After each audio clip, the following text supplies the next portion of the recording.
Welcome to the Fabulous Lifestyle Radio Show. Tune in for a vibrant mix of fashion, finance, and life's essential foundations. Join us for expert interviews, insightful discussions, and empowering insights to elevate your lifestyle. From fashion trends to financial tips and personal growth strategies, we've got you covered. So grab your headphones and get ready to be inspired. Tune in now to the Fabulous Lifestyle Radio Show and embark on this exciting journey with us. Welcome back here at the Fabulous Lifestyle Radio Talk Show. I'm your host, Antonette Waite, and we are with Michele Koonin. And Michele was just sharing her story about losing her daughter. And so, Michele, as a parent, it's really hard for me to even think about being in your position because I do have two kids in my life, and for me to think losing a child is I don't even know how to even respond to that. So you going through that process, and not only that she even had a situation where she's in a violent situation. I mean, what do you say to people, especially to the parents that are going through this process? When you say going through the process, do you mean having lost a child, or?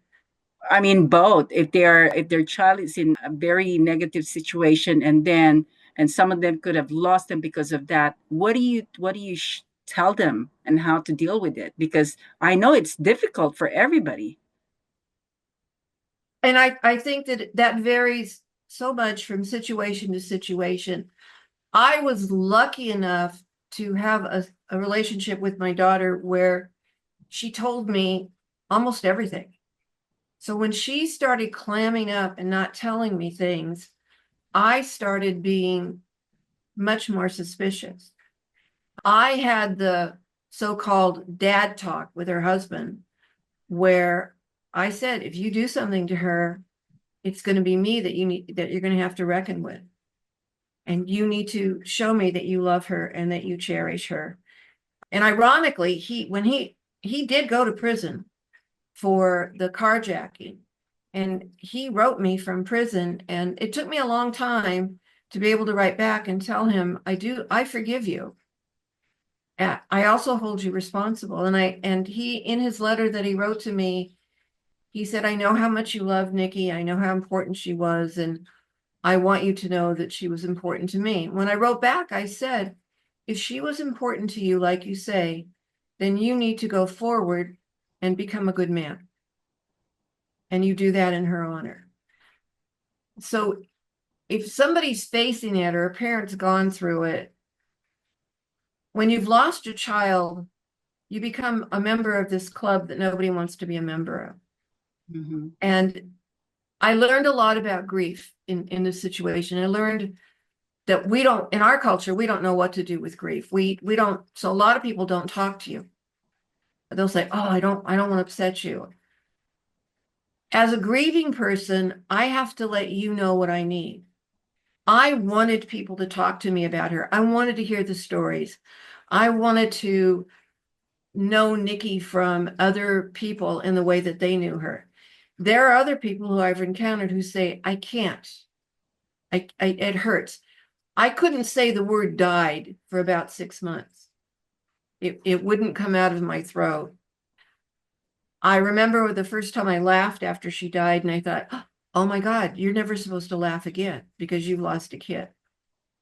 So there's that process that happens. And as you go forward, fighting, there's an urging to become very bitter, and it has to be fought, because that's not an honor that we do to those that we lose. Bitterness doesn't do anything for anybody. It just poisons you. And I think in my way, what I do is my way of keeping her alive. I'll walk around the house and talk to her, and, what do you think about this? Or, wow, I miss you, or those kinds of things. And I feel her, and she hasn't gone away from me. Mm-hmm. And I think I don't think that will ever go away. I hope not. I hope not. Yeah. So if we understand that you have gone through all of this experience, And now, after 7 years, you're helping people on the online classes to have a better and kind environment. Am I right? Is that the Yeah, goal for the absolutely. online Yeah, course? Okay.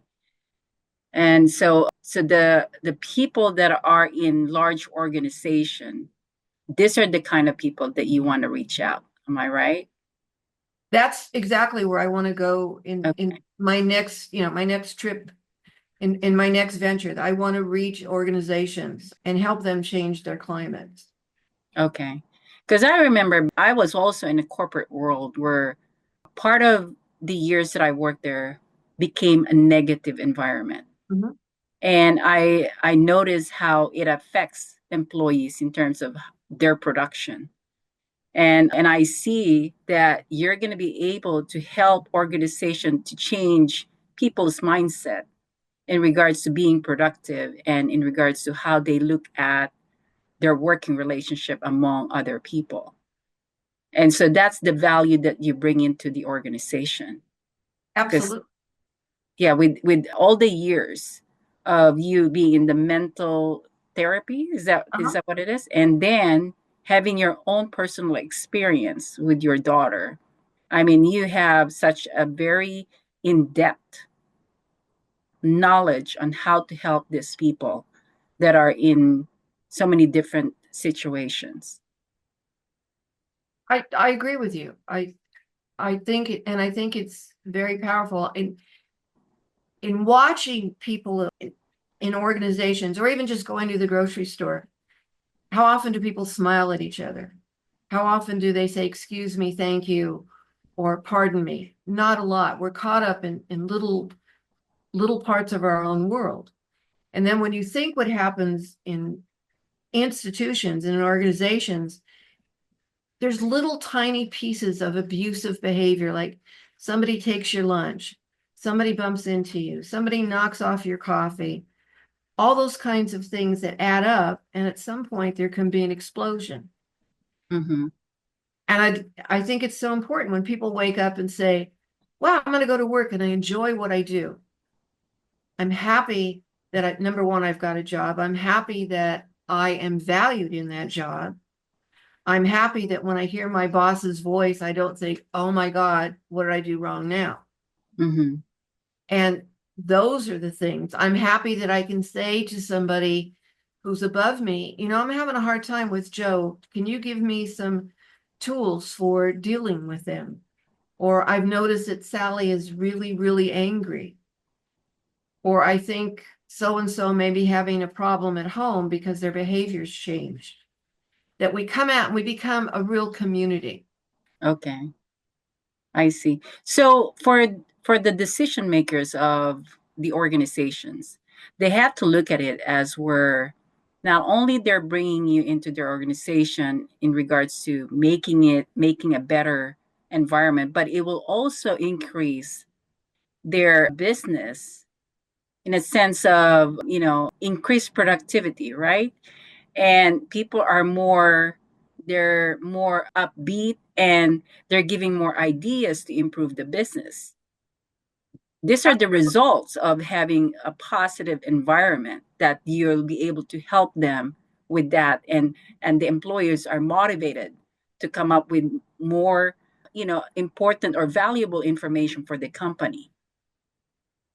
That and also they don't sabotage whatever the product or the project is. And that's a common thing that happens. Oh, okay. So there's more to that if they are feeling in a negative mindset. They Yeah, absolutely. The research is overwhelming in terms of proving what a kind, caring environment does in productivity, reduced absenteeism, reduced use of insurance costs, lower workers' comp costs. okay. Just amazing kinds of things. And there's so many things that are simple. Kindness is really simple. It takes a lot of energy to be mean and cruel because you got to think it. You got to Mhm. figure out what's going to get to that person, and then you got to plan on how to do it. Kindness it's just an action. Yeah.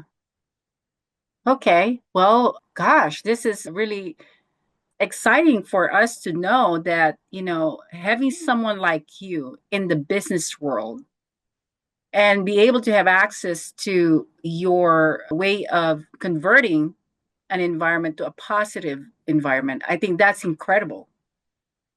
And but I wanted to understand the process also, Michelle, in regards to if there's an organization that's needing your services, what do they do? What does it take to go through the process, and how long would it take to do that? But we're going to go ahead and take a commercial break. And in our next segment, we're going to try and get that information from you. Okay, Michelle? Sure.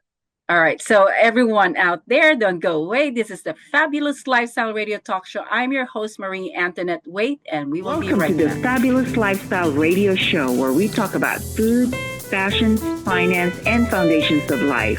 We are live on KCAA Radio Broadcasting Network. KCAA is affiliated with CNBC, NBC News, and NBC Sports. We are sponsored by Sheltered Studios, Fire Connect, and Building Solid Foundation.